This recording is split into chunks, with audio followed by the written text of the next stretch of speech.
Hello, I am Aviva Lee, reporting for Jerusalem News Live. Today is the 17th of February 2009. Late Sunday evening, Fleischer PR, the group handling the public relations for the Conference of Presidents, that is, Jewish presidents of major Jewish organizations, now underway in Jerusalem, issued a statement made by Prime Minister Ehud Olmert during his address to those gathered for the opening of that conference. The Prime Minister said, and I quote, "Hamas must think twice if they think we will open borders before Gilad Shalit is returned home and healthy." Mr. Olmert stated, "Hamas will continue to pay the price of this operation.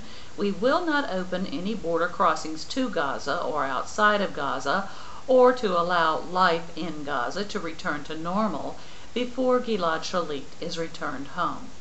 The Prime Minister's remarks seem very clear-cut. However, in direct contradiction to Mr. Olmert's statements, the government press office issued a statement the following morning concerning the humanitarian aid which had in fact arrived in Gaza via the Israeli-controlled crossings. Due to the apparent misinformation given by the Prime Minister during his address to the Conference of Presidents, I decided to speak personally with a COGAT source. It was quickly confirmed for me that yes, the Gaza crossings were and are open, and that in fact on Sunday more than 153 trucks, all loaded with humanitarian aid, were allowed to enter the Gaza Strip. My COGAT source further emphasized that the total amount of aid which entered Sunday alone totaled more than 4,000 tons. And in the early morning yesterday, Monday, it was confirmed that Mr. Olmert's office had issued a clarification of his comments to the Israeli press. I would ask why just the Israeli press received that clarification, but that is another matter. And in an effort to get to the bottom of the apparent discrepancy of the Prime Minister's statements, I checked further.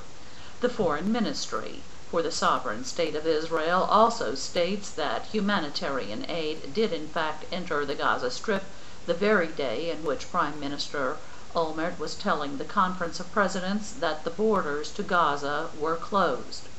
Perhaps the heart of the story dwells in the front page article run by the Jerusalem Post on Friday the 13th of February this past week.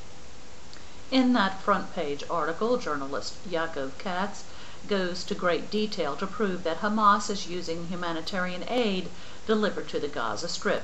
Mr. Katz has been given information about Hamas producing field-made grenades by using empty medicine bottles, filling them with an explosive flammable agent, and inserting a crude type of fuse.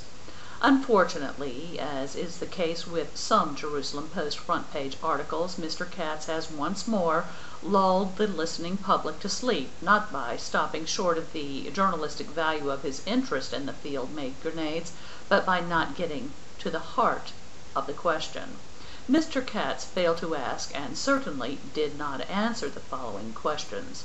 How did Hamas acquire the medicine bottles used in that fabrication of grenades? Number 2.